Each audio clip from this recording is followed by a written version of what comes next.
esto ya lo hemos visto, ¿vale? Perdonad que las transparencias estén en inglés ahora, pero ya eran tantas transparencias que están sacadas de un curso de la escuela de la AEA, de Waudit, de un proyecto que teníamos, un curso que di hace poco, y están en inglés las transparencias, pero se entiende perfectamente. De todas maneras, como voy a intentar explicarlo rápidamente para que tengamos un debate, porque lo ideal es que habléis vosotros también, vamos a ir muy rápido y voy a intentar que se entienda todo. Hemos visto que el proceso de análisis, que es aquello con lo que generábamos la condición inicial, siempre va a tener errores. Primero va a tener errores porque se utiliza el modelo para hacer el análisis. Entonces el modelo es un modelo. Recordad, es Lego, es un modelo, no es la realidad.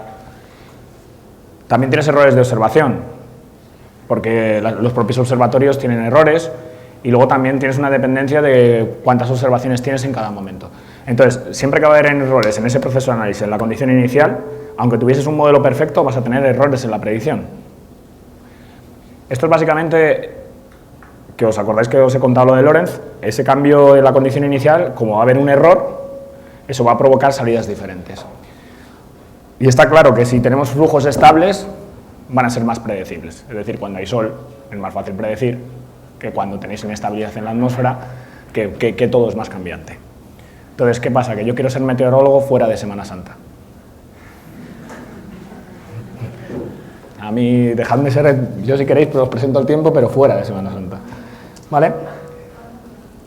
Habéis visto, hemos hablado de la dinámica y de que el modelo, pero también recordad que tenemos una parte que son las parametrizaciones, y estas parametrizaciones tienen efectos no lineales. Ahí veis un ejemplo de cómo evoluciona una masa nubosa, cómo se crea la convección y la microfísica y cómo se mueve todo, pero esto es no lineal, es decir, hay una interrelación entre las parametrizaciones. No solo los efectos no vienen solo de la dinámica y del modelo y del caos de la atmósfera, sino que también hay efectos no lineales entre los propios procesos dentro del modelo. Entonces, ¿qué fuentes de incertidumbre hay en todo esto? Pues bueno, tenemos en la condición inicial, ¿por qué? Pues porque tenemos los sistemas de observación, no tenemos una observación en todo punto, en todo lugar, en 3D, es decir, por ejemplo, no tenemos un sondeo en todos los lugares, no sabemos la estructura vertical de la atmósfera en todos los lugares, tampoco tenemos un dato de un observatorio de temperatura en todos los lugares. Entonces, pues bueno, ya tenemos una incertidumbre, no sabemos exactamente qué diferencias de tiempo hay, o de diferencias de datos observacionales hay entre aquí y 10 kilómetros más allá. Y luego también habéis visto que los sistemas de asimilación, como hemos contado, el 4D-bar que es súper complejo, con un montón de modelos asociados, con 3 o 4 modelos, pero son aproximaciones. Es decir, ahí tenemos una fuerte incertidumbre. Y dices, bueno, las condiciones iniciales y cómo las usamos son poco precisas. Luego tenemos el problema de los modelos. El modelo es no perfecto por concepto. Es un modelo, entonces es no perfecto. Luego, esos errores pueden venir de la parte de la dinámica y de la parte de la física. Bueno, otra vez, Papa Lorentz contando su efecto mariposa. Tenemos una sensibilidad muy grande a las condiciones iniciales, tenemos una predecibilidad limitada en el tiempo, es decir, tú no puedes hacer predicciones a partir de hoy hasta el 15 de agosto, si alguien me dice que el 15 de agosto va a llover, ¿vale? Cosa que es súper fácil, yo cojo el calendario zaragozano y me lo dice. Pero es imposible porque la predecibilidad de la atmósfera está limitada en el tiempo y que los errores crecen dependiendo del flujo. Es decir, en flujos más inestables tienes más errores que en flujos más estables. Y esto nos lleva al concepto de modelos probabilistas. Y una cosa importante, y aquí es a donde ya empiezo a meter el dedo en la llaga. La incertidumbre ha de ser parte de cada una de las predicciones atmosféricas que se hacen, de las predicciones que se hacen. Y ninguna predicción está completa sin una estimación de la incertidumbre. ¿Qué quiero decir con esto? Todos los que habéis estudiado algo de ciencias y los que no lo sabéis, cualquier medida está afectada de error. Y como está afectada de error, hay que dar una estimación del error. Las predicciones meteorológicas parece que no tienen error. Es llueve o no llueve. Llueve poco, llueve mucho, pero ¿y el error? ¿Cómo transmitir el error al público en general? Es otro problema. Pero desde el punto de vista científico, esa medida tiene un error y hay que estimarlo. ¿Vale? Y una frase que a mí me encanta, que es el cómo acabo mi tesis, que es que la incertidumbre es de lo único que tenemos certeza. Sabemos que está y tenemos que lidiar con ella. Es a lo que os dedicáis, lo siento. Os dedicáis a esto. ¿Vale? Aprovechando Twitter y alguien que vio la charla de la AME y que Esteban está aquí y que no vio la charla porque no estaba, yo lié una de las mías que consiste en cargarme mi charla y ponerme a hablar de otras cosas. Solo quiero mandar 140 caracteres de ciertas cosas que se comentaron y que yo destrocé mi charla, que estaba hablando sobre modelos ensemble y veía que la gente es que no se entera porque vuelve a preguntarme lo mismo. Entonces, en 140 caracteres, el caos no es la asignatura pendiente, es la verdadera esencia de la predicción numérica. Es tratar la atmósfera como caos y no como determinista. Esa es la verdad. ¿Vale? Seguir hablando de determinismo es como hablar de órbitas de electrones y no de física cuántica. ¿Seguimos haciendo eso? Seguimos hablando de electrones, seguimos diciendo que el tiempo va a evolucionar un 0 y un 1. Pues no, es un valor más un error. ¿Vale? ¿Qué es lo que pasa? Que según aumentamos la resolución, si tenemos pocas observaciones, y las observaciones, lo siento, el número de observatorios que hay decrece, no crece. Se incrementan los radares, se incrementan el número de datos de satélite, pero en observaciones terrestres, por ejemplo, el número de observatorios decrece. La red automática de AEMET va decreciendo y no AEMET de todos los lugares. ¿Qué pasa? Que cuando teníamos una rejilla en el modelo de 6 kilómetros, esos datos eran representativos entre comillas. ¿Pero qué pasa ahora cuando nos metemos a 2 kilómetros de resolución? Pues que todo el resto de puntos... ¿Vale? Hay que tener en cuenta eso.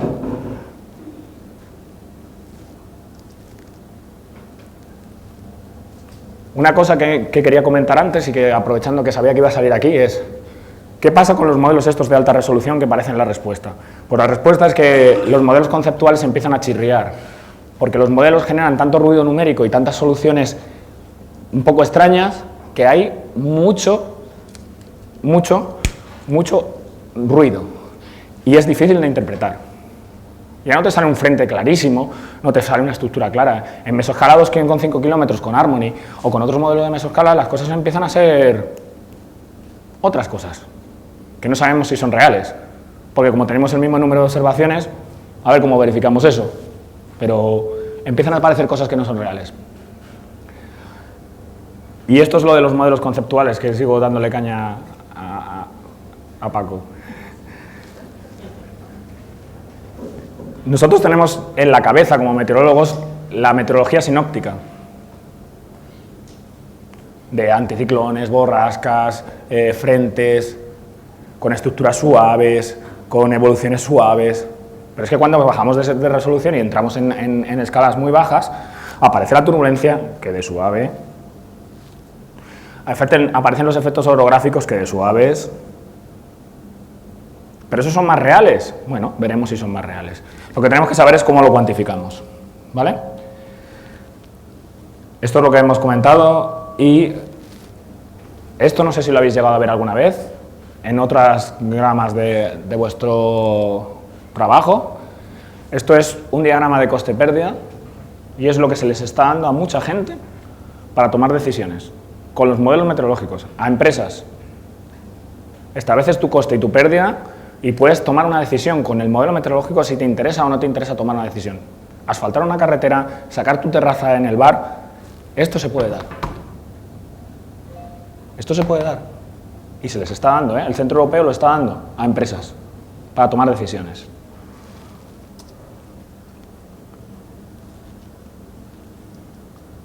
Bueno, ¿qué pasa? Os he contado que los modelos son modelos. Hemos hablado que ahí para que veáis, aparece el concepto de single forecast, que es lo que os decía, ya no modelo determinista, porque ha dejado de usarse el tiempo. Que en las condiciones iniciales hay incertidumbre en la primera, en la condición inicial, porque ya lo hemos visto. En cambio, ¿qué es lo que hacen los modelos de ensemble? O los ensembles, que ahora veremos lo que son. Básicamente lo que hacen es que dices, bueno, la condición inicial de un modelo determinista es esta, determinada de forma única por el sistema de asimilación. Parto de aquí. Y el ensemble te dice, como yo tengo un error, digo, pues mira, y si cojo un circulito alrededor de ella y hago evolucionar ese circulito a ver qué pasa, porque como sé que hay una incertidumbre, pues hagamos evolucionar el circulito y no solo el punto discreto. Pues eso es lo que hacen los modelos de ensemble. ¿Cómo se sabe cómo es de predecible una situación? Pues eso básicamente lo que tratamos de inferirlo es de cuánto rápido se separan los modelos.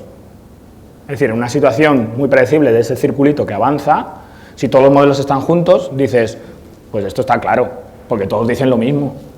Aunque me separe de esa condición inicial en un radio, si todos van al mismo sitio, es que blanco y en botella, no hay otra solución posible. ¿Y qué nos pasa si de repente cada modelo diverge y se va a un lado contrario? Y dices, qué problema, ¿cómo tomo ahora la decisión? Alguien me decía hoy, probabilidad del 50%, ¿eso es que sí o que no? Pues veamos si es sí o no, ¿vale? Hemos hablado de la incertidumbre en la condición inicial, que es lo primero que se trabajó en ensembles y lo primero que vamos a ver. Pero también hay una incertidumbre en el propio modelo, porque es un modelo. Es decir, tú has hecho una serie de aproximaciones y el propio modelo en la parte dinámica ha hecho esas aproximaciones. ¿Y esto cómo se abordó? Pues dice, pues como hay muchos modelos, pues en vez de usar uno, usamos varios. A ver qué pasa. Y funciona. Y también tenemos un problema, y es que cuando nosotros decidimos, aquello que os he dicho de los problemas de configurar el modelo, nosotros decidimos qué parametrizaciones físicas vamos a usar. ¿Qué parametrización de radiación vamos a usar? Porque te da opciones.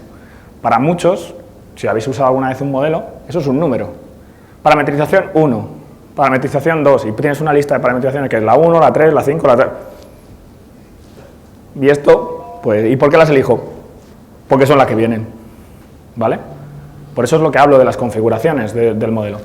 La que viene tiene una razón por qué es la que viene, pero bueno, eso ya lo hablaremos. Entonces, las parametrizaciones que hay, que muchas de ellas son buenas para un fenómeno y malas para otro, pues también tienen una influencia, son fuentes de incertidumbre. Entonces, tenemos la incertidumbre porque sí, porque el modelo es, tanto la condición inicial, por el modelo y todas las que hemos visto. Eso nos lleva a errores. ¿Y esos errores cómo van? Pues que, dependiendo de la variable, los errores son de una manera o de otra. Lo siento. Hay variables más predecibles que otras. El geopotencial en 500 es más predecible que el viento en 10 metros. Lo siento. Entonces, es lo que hay. Diferentes escalas, dependiendo de la escala que trabajemos. Si trabajamos en una escala sinóptica, el geopotencial de 500 es suave, no hay problema. Pero si trabajamos a mesoscala y de repente queremos trabajar con la temperatura a 2 metros y tenemos un modelo a 1 kilómetro, tenemos una diferencia de temperaturas muy grandes. ¿Cómo interpreto eso? ¿Qué pasa en situaciones de baja predecibilidad? ¿Cómo crecen esos errores? Pues porque Semana Santa. Volvemos al caso de Semana Santa, ¿vale? Y cuando queremos hacer predicciones a largo, ¿cómo va a ser el verano? ¿Va a ser el verano más frío de los últimos 50 años? Más errores. Entonces, ¿cómo hacemos esto? El ejemplo claro, el modelo determinista parte de un único punto y él lo hace evolucionar, pero en cambio los modelos de ensemble lo que hacen es que cogen un punto cercano, no solo el único punto, sino de puntos cercanos en la atmósfera, y lo hago evolucionar. Y te digo, bueno, este que es el punto original tendrá una solución y este tendrá otra. Pero si hago evolucionar no solo un punto, sino hago bastantes puntos, los que pueda, y ya veremos cómo son los que pueda, lo que tenía antes, que era una única predicción, que era la del punto azul, que era esto con lo que nos quedábamos y con lo que os quedáis habitualmente, con la línea roja, ahora lo que tengo es una distribución de probabilidad de condiciones iniciales que las he hecho evolucionar en el tiempo y tengo una distribución de probabilidad de condiciones finales. Uf. ¿Qué quiero decir con esto? Pues básicamente, como se lo explico yo a los niños, dices, vale, tengo 10 modelos, 10 condiciones iniciales diferentes. Antes tenía una y me decía que mañana llueve. Ahora cojo, en ese instante inicial, cojo puntos adyacentes en el espacio, vamos a decir, parto de 10 modelos ligeramente diferentes y los hago evolucionar. De esos 10 modelos, mañana me dicen 8 que llueve y 2 que no. Probabilidad del 80% de que llueva. Sencillo, ¿eh? Pues básicamente es lo que hacen los ensembles. Estiman el error básicamente así. Cuando el Centro Europeo os dice que hay una probabilidad del 70%, es de que de sus 50 miembros, el 70% de sus miembros han dado que llueve o no llueve. Nada más. Y esto que parece sencillo, veremos cómo se entrecruzan dos cosas. Los ensembles de medio y largo plazo, como es el del Centro Europeo, y lo más novedoso que son los ensembles de corto plazo. Los ensembles de corto plazo tienen influencia para eso, para el corto, no para los periodos largos, que sí que son para los ensembles climáticos y para todos los ensembles de largo, para los regionales y para todo. De hecho, la famosa frase de esa del verano más frío o sin verano, esa ha salido de un EPS. ¿Vale? De un EPS que, por lo que leí, les había dado un 75% de probabilidad de que la temperatura estaba por debajo de la media. Eso es lo que es la conclusión de un año sin verano. Que la física no se estropee el titular, ¿vale? Entonces, esto es un poco denso, pero para que os hagáis una idea, dentro de las perturbaciones de condición inicial, existen diversas técnicas. Por ejemplo, para que las oigáis, existen los vectores singulares, que es lo que utiliza el Centro Europeo, existen los breeding vectors, que es lo que usa ENCEP, los Ensemble Transform Kalman Filter, los métodos multianálisis, que era lo que utilizaba nuestro ensemble de AEMET, extinto, muerto y fenecido, la Universidad de Washington y mis tesis y mis trabajos, ¿vale? Usamos multianálisis. Esto es un poco para que entendáis qué es los singular vectors, pero es muy denso y si tenéis alguna duda, básicamente lo que tratan de hacer es encontrar las direcciones en la atmósfera donde las perturbaciones van a crecer más rápido.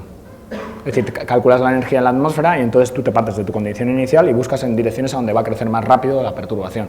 Entonces tú decides cuánto haces que crezca. Importante de esto, el ensemble del Centro Europeo está calibrado para día más 3. Día más 3, vuelvo a decirlo, día más 3. Mirar un EPS del Centro Europeo a día menor de menos 3, no vais a tener dispersión suficiente. Y ahora veremos lo que es eso. El breeding es otra técnica parecida, los Ensemble Kalman Filters.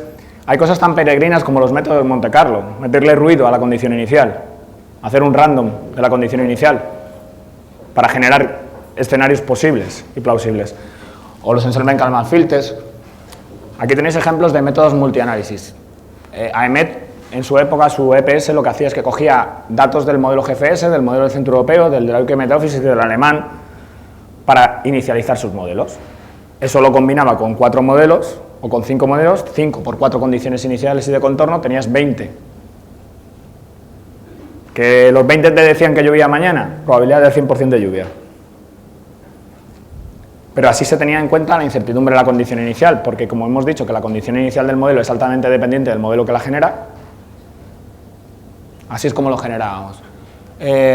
Como veis, la Universidad de Washington también lo hace, otros muchos sitios. Tenéis papers sobre comparación de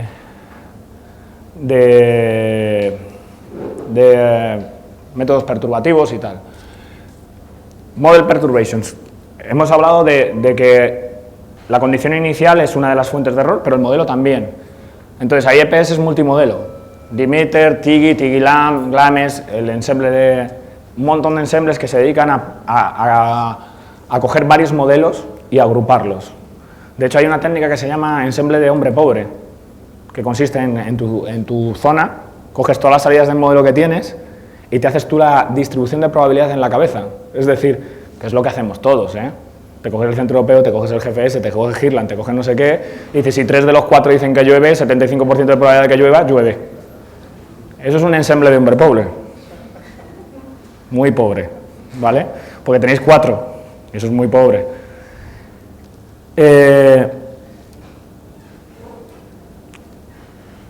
Para que os hagáis una idea, cuando hemos hablado de la configuración del modelo y de las parametrizaciones físicas, estos son unas cuantas de las configuraciones que yo hice en mi tesis doctoral sobre configuraciones diferentes de conversión, radiación, microfísica, efectos del suelo. Como veis, configurar un modelo de forma única es, entre comillas, jugar a adivino. Porque hay un montón de configuraciones que funcionan. Y no solo que funcionan, sino que generan salidas realistas.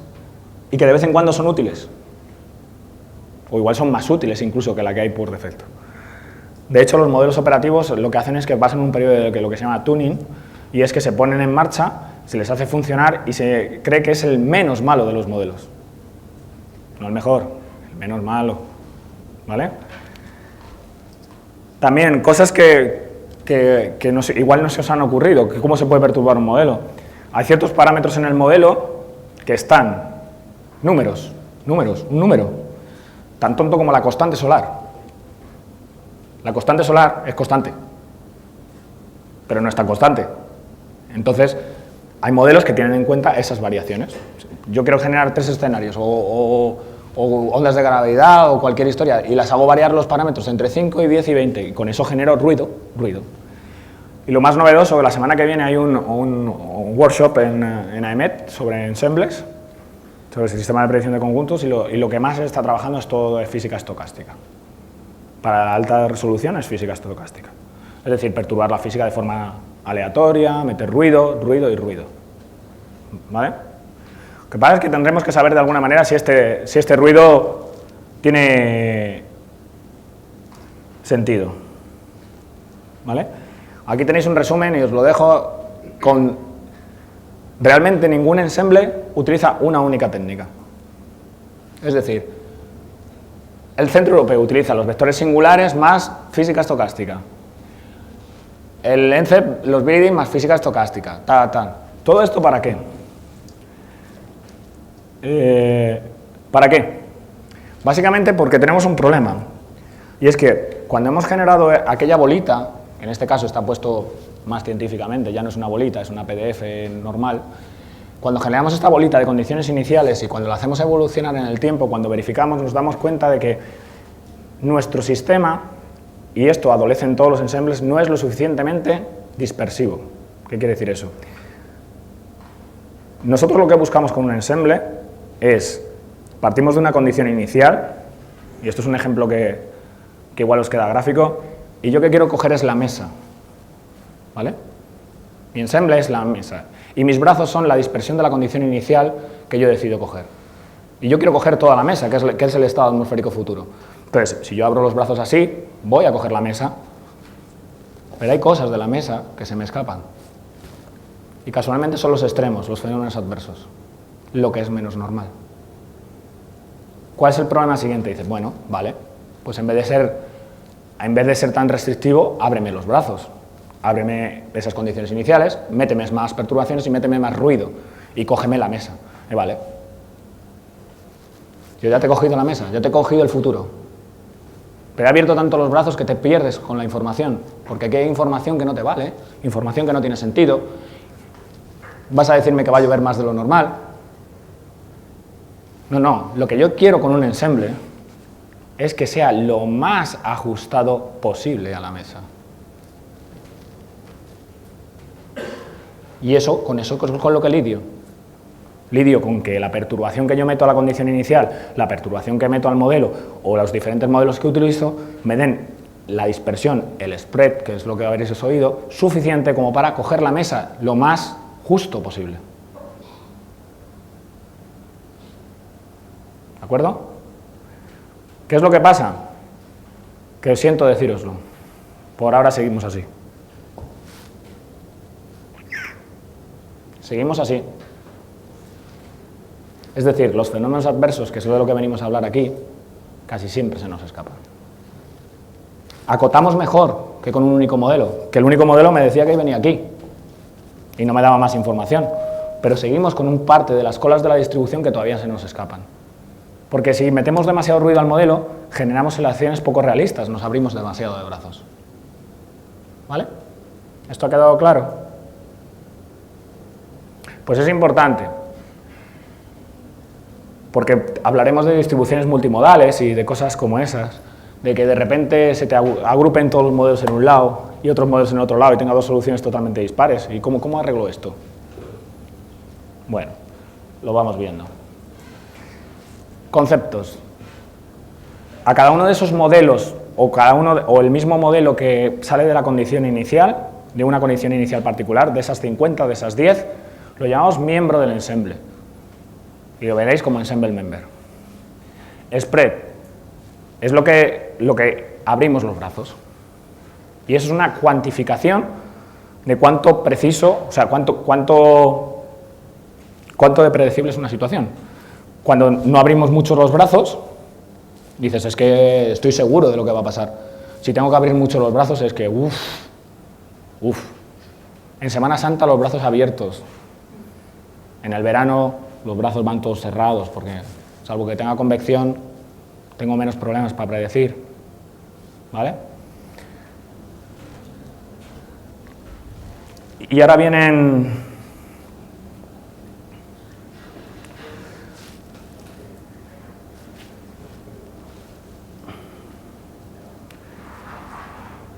¿Qué es lo que pasa? Y aquí vienen los peros. Los peros, 20 de los peros que podemos poner a esto. Lo primero, cada uno de esos miembros del ensemble, cada uno de esos modelos, casi siempre tienen menor resolución que el modelo determinista, el modelo único. ¿Por qué? Porque tengo computación que hacer. Y no es lo mismo integrar un modelo que integrar 50.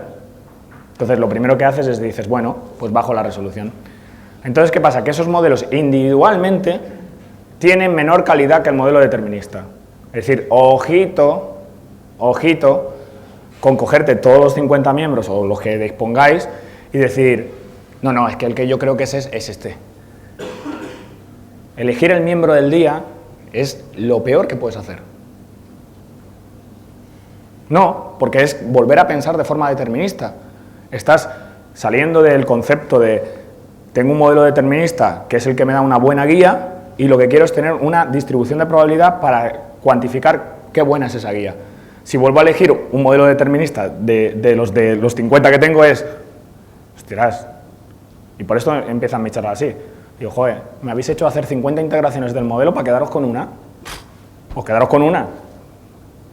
No gastamos ordenador, no gastamos historias y no hacemos nada. No, hay que quedarse con todo. ¿Vale? Y otra de las tendencias.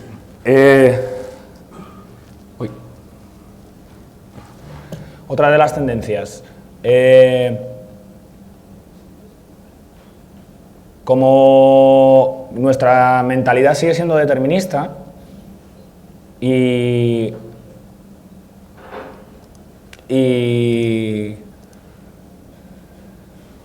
esto lo que veis es lo de que no tiene sentido elegir el miembro del día. Otra de las cosas que es importante que veáis es otra de las opciones, y son los mapas que vamos a ver ahora. Tradicionalmente se saca la media de esos miembros y la desviación. Volvamos a la historia. Si es malo coger uno de los miembros porque es de baja resolución y es peor que el modelo determinista, quedarte con la media de los miembros es quedarte con un estimador de la distribución. Y encima te quedas con la media y la desviación estándar, que es el spread, lo que te hace presuponer que tu sistema se va a comportar de forma normal. ¿Estáis entendiendo esto? No. Vale. Vamos a ver. Cuando tú estás cogiendo un miembro, o sea, tú estás cogiendo una predicción, tú tienes una evolución, si eliges un miembro ha quedado que la cagas. porque estás cogiendo un menor de menor resolución y además lo escoges de forma arbitraria, de menor resolución que el que tenías y de forma arbitraria. Y además está hecho de forma perturbativa para tratar de meter ruido que caracterice cosas, pero que lo que realmente tiene toda la información es el conjunto de los 50 o de los 100, vamos a poner 100 miembros, ¿vale? Para que sea la explicación más sencilla. Vale, dices, no, tengo ya me has dicho que el miembro no lo coja, porque si lo cojo es como restringir la información de nuevo al carácter determinista y encima es peor que el anterior porque tiene menor resolución y menor calidad. Vale. Siguiente opción. Como mi mentalidad sigue siendo determinista, lo que quiero coger es la media de todos. Y dices, a ver, que te estoy diciendo que cojas todos. Si coges la media, vuelves a restringir la información. La media y la dispersión te dan una ayuda para saber qué es lo que va a pasar en promedio. De hecho, se demuestra que la media de todos los miembros es el mejor, obtiene la mejor verificación, incluso mejor que el modelo, porque es suave, pero no es el mejor predictor. Es decir, si queréis verificar bien, quedaros con la media. Si queréis predecir bien, quedaros con la distribución. ¿Queda claro esto? La información completa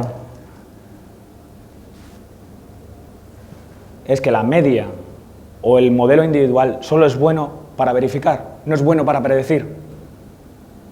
Pero a todos se nos va el ojo, se nos va el ojo y dices, no, es que este es el que se parece. Estoy viéndolo yo, que sí, que este es el bueno. No. De hecho, nosotros teníamos un ensemble multimodelo y todo el mundo nos preguntaba que cuál era el mejor de los miembros todos los días. Y nosotros decíamos, es que ni lo verificamos, no lo sabemos.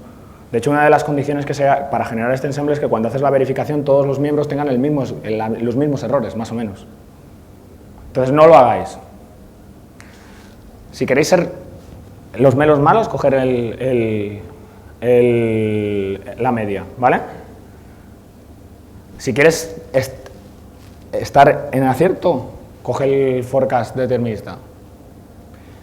Y aquí está la clave. Si como yo entendéis una predicción y una predicción de fenómenos adversos como un evento de toma de decisiones, la mejor manera para tomar una decisión es coger toda la distribución. Si lo entendéis así, es lo que yo os recomiendo. Y si tenéis acceso a ello, claro. Pero si tenéis que tomar una decisión, de poner un aviso, de coger toda la distribución. Porque para eso trabajamos, para eso todos los centros lo tienen, por eso te gastan ordenador. Si no, ¿para qué? Mapas que estáis acostumbrados a ver. No sé si estáis acostumbrados a ver ensembles. ¿Estáis acostumbrados a ver ensembles? No, sí, vale. Típico mapa, este es del CMC, de los canadienses, de media y spread. ¿Cómo se interpreta esto? Pues esto es la media, está pintado la media y la dispersión en sombras. ¿Esto qué conclusiones podemos sacar? Ya os he dicho que si cogéis la media como predictor, verificaréis muy bien, pero predeciréis muy mal. ¿Vale? Estos son mapas de media estándar de desviación. ¿Qué es lo que se saca de esto? Cuando veis mucho spread en el centro de una zona, hay incertidumbre en la amplitud. ¿Qué quiero decir con esto? En el caso de una vaguada, este es un ejemplo de una vaguada. Tenéis una vaguada y si tenéis mucho spread en esa zona, puede ser que la vaguada sea más o menos profunda. ¿Vale? Y si tenéis señal en los dos lados, lo que tendréis es que hay una diferencia en fase. Es decir, puede ser que esté más adelantada o más atrasada. Es para lo que vale el ensemble mean y el spread. En el caso de la precipitación también te vale para eso, para saber, por ejemplo, si hay zonas donde hay mucha incertidumbre o poca incertidumbre. El spread lo que te mide es un poco, si hay mucha dispersión de los miembros, quiere decir que no estoy seguro de dónde va a llover. Pero puede ser que no esté seguro dónde va a llover físicamente o cuánta cantidad va a llover. Y eso es indistinguible.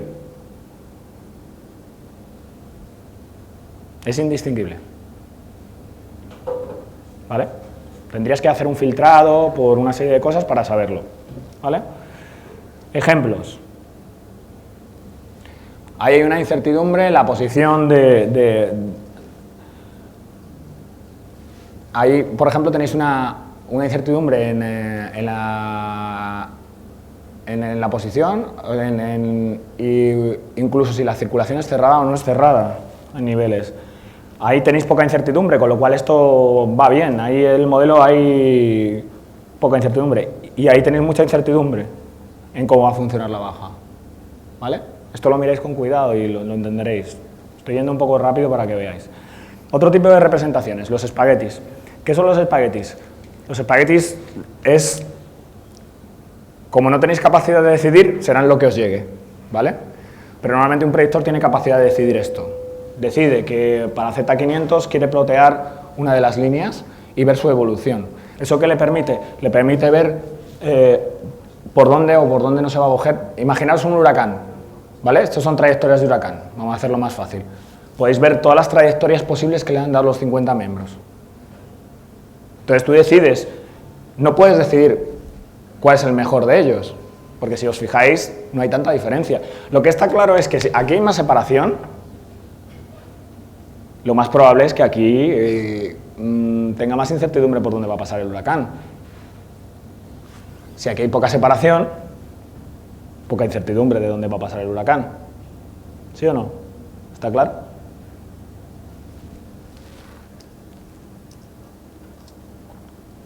Esto es lo mismo, para que veáis. Poca incertidumbre, mucha incertidumbre. ¿Qué pasa con los clústeres? ¿Qué quiere decir un clúster? Si yo entre mis 50 miembros de repente, volvamos al ejemplo de la mesa, imaginaos que tenemos los 50 miembros y nosotros hemos abierto el brazo y de repente uno se me va a esta esquina y los otros grupos se me va a esta esquina, ¿qué digo?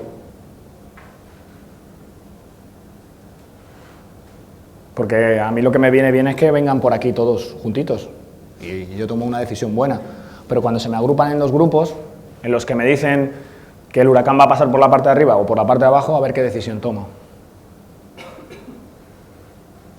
Pues básicamente, os quedabais muchas veces, o os quedáis... ¿Funcionará? ¿Uy? No. Creí que era el puntero. ¿Qué está sonando? ¿Las ventanas? ¿No tiene un puntero? Bueno, lo que tenéis aquí es dos clústeres, que quiere decir que se agrupan las soluciones en dos direcciones. ¿Eso es bueno o eso es malo? No, es lo que hay. Vosotros os quedabais con una, os podéis quedar con el ensemble min. Fallaréis menos, pero no seréis reales. Porque es que lo que le estáis diciendo es que ni uno ni otro. Y para que como no sé lo que tengo que decir, pues lo del medio. Y el determinista puede estar en uno de esos dos clústeres.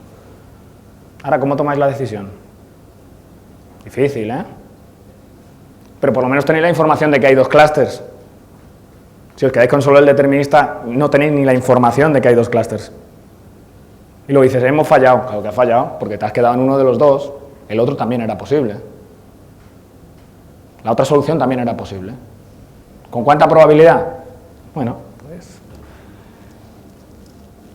eso es lo que os estaba contando. Insisto, para usar los EPS, lo bueno que hay que hacer es usar toda la distribución. Una forma de usarlo es lo que os he enseñado al principio, los EPS-gramas. ¿Qué ventaja tiene? Los EPS-gramas los generamos en un punto discreto. Y casualmente lo que hacemos es coger el punto más cercano del modelo. Tened en cuenta que los EPS-gramas, y ahora veremos un ejemplo en el del Centro Europeo, tratan de mostrar en ese punto, al punto más cercano, con la resolución y con ajustes de altitud, los valores que salen de los 50 o de los 100 modelos. Y lo que os sacan es pues una distribución. Os sacan la mediana, el 25% de los miembros, el 25% de los miembros por encima, el valor máximo y el valor mínimo. Esto os ayuda, pero es en un punto discreto, ¿eh? Os da toda la distribución. ¿Qué os pasaba? Que tradicionalmente os quedabais con... Voy a explicarlo con el de Madrid para que lo veáis, que está aquí abierto, ¿vale? Vamos allá, que así os ayudo para el lunes. ¿Qué pasa? Vamos a coger la precipitación, que para eso lo tenemos ahí. La precipitación es el del medio, ¿vale? Para que os hagáis una idea, la línea azul, no quiero liarla, la línea azul es el EPS, el modelo, lo que teníamos hasta ahora, modelo determinista, esa es la línea azul, ¿vale? Para Madrid, la línea azul.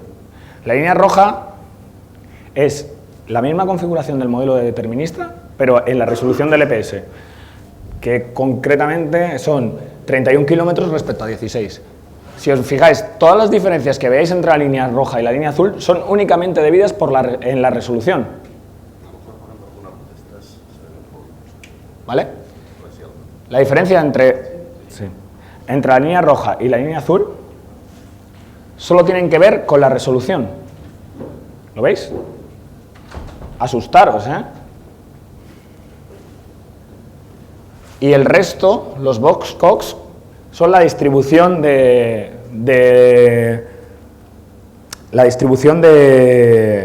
los miembros, cómo se distribuyen. Entonces, ¿qué nos pasa el lunes? Es el lunes, ¿no? Del lunes al martes.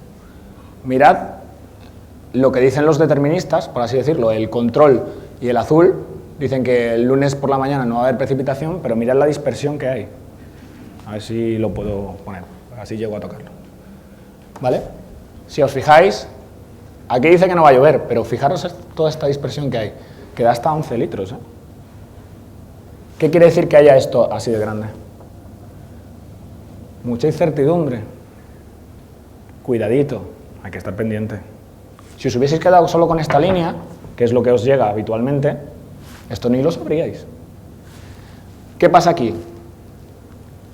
Que esta situación, debido a lo grandes que son las distribuciones, es muy incierta. Hay que tener mucho cuidado.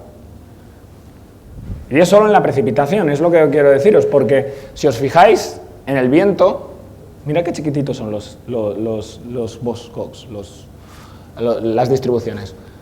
¿Dónde hay más incertidumbre? Pues aquí, pero también esta incertidumbre es debida porque estábamos muy lejos.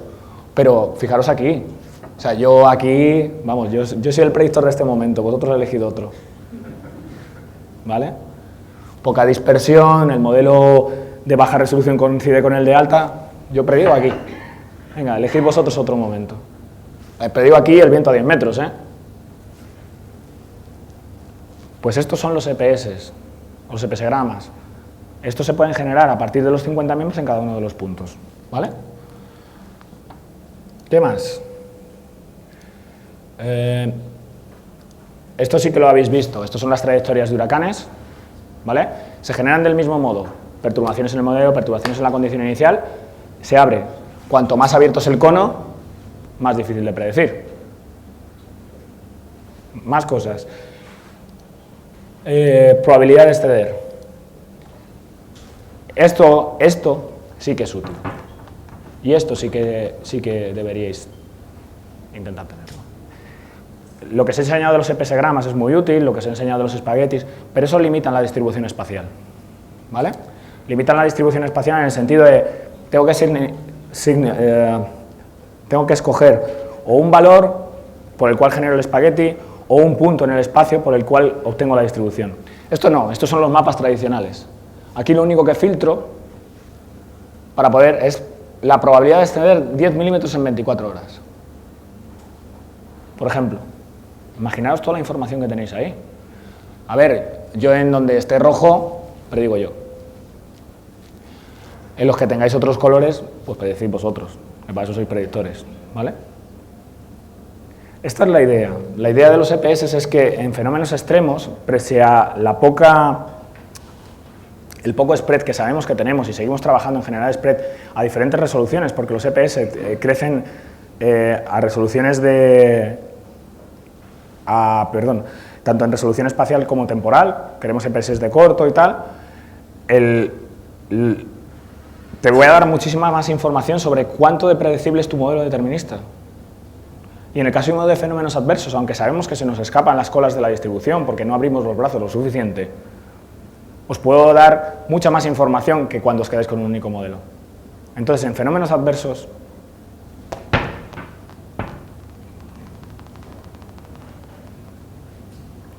y tener seguridad y corroborad que el modelo que os guía, que es el modelo determinista, tiene un grado de seguridad bastante alto. ¿Y eso cómo lo corroboráis? Con el EPS. Es que no hay otra manera. Esto es el mejor estimador que tenéis para tomar la decisión. Va a poner un aviso. Es el mejor. ¿Vale? Os he dejado aquí cómo se verifica todo, cómo funcionan un montón de historias, por si queréis mirar. Os quiero, ya que acabo y empezamos con la discusión, aquí tenéis un paper que hemos sacado hace poco la gente de AEMET, que nos ha llevado, ni se sabe los años, sacar este capítulo del libro de InTech, pero hay una revisión súper extensa, y es abierta, sobre cómo son los métodos de EPS, cómo se verifican los métodos de EPS, cómo se calibran, súper extensa. Os la recomiendo como lectura, y además es que es gratis, o sea, la podéis descargar, está el enlace ahí. Y bueno, os dejo un poco todo mi punto de contacto, por si tenéis cualquier duda, queréis que hablemos, queréis que discutamos, o lo que necesitéis.